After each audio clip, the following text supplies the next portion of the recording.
Pulmonary plague is mainly spread through rats that are infested with infected fleas. You should avoid any contact with these animals, even if they're dead. Today's video will discuss what is pulmonary plague. Pulmonary plague is one of the varieties of the disease generically known as the plague. It's a serious disease that has led to several epidemics throughout history, resulting in high mortality rates. Thankfully, it's completely treatable nowadays. The most serious plague epidemic in history took place in Europe in the 14th century. It was called the Black Death and caused the death of about 50 million people. Pulmonary plague is an especially serious form of the plague. If the person doesn't get treatment, it has a mortality rate that can reach 100% in some cases. It's also particularly contagious and has a strong potential to trigger epidemics. The plague is an infectious disease that affects animals and, although it's rare, it can also affect humans. It's caused by the bacterium Yersinia pestis,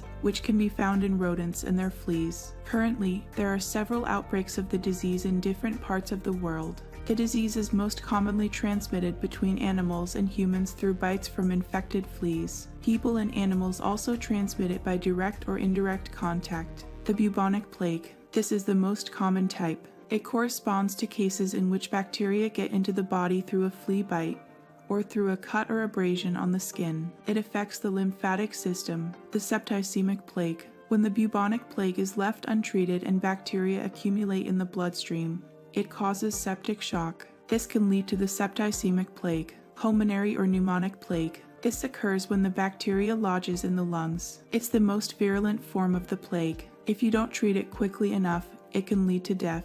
The pulmonary plague or pneumonic plague. The pulmonary plague is the least common form of the plague, but it's also the most dangerous. In order to reduce the mortality rate, the person needs to get treatment in the first 24 hours. There are 3 ways to spread the pulmonary plague. The first and most common is transmission from person to person, through the air. This occurs when someone breathes in the bacteria emitted by an infected person. Additionally, a person can inhale the bacteria, which are suspended in tiny drops that form in the respiratory system of an infected person. Contagion only occurs if there is close and continuous contact with the sick person or animal. The pulmonary plague also occurs when someone suffers from bubonic plague or septicemic plague and doesn't receive adequate treatment for the disease. In this case, the bacteria can migrate and lodge in the lungs. Symptoms. This disease's incubation period can last between 1 and 7 days. After that time, the infected person will present their first symptoms, which are the same symptoms as an acute febrile illness. Nonspecific symptoms will appear. For example, headaches, sudden onset of fever, chills, weakness, nausea, vomiting, and generalized pain may occur. It's very important that the person gets treatment within the first 24 hours after symptoms have appeared. To confirm that it's the pulmonary plague, you'll have to get some laboratory tests. The best way to do this is to take a sputum sample and have it analyzed to check if there is Yersinia pestis bacterium. This can also be verified through seroconversion. Other interesting data. Septicemic plague and pulmonary plague have very high mortality rates. In fact, timely and adequate treatment only reduces the mortality rate to 50%.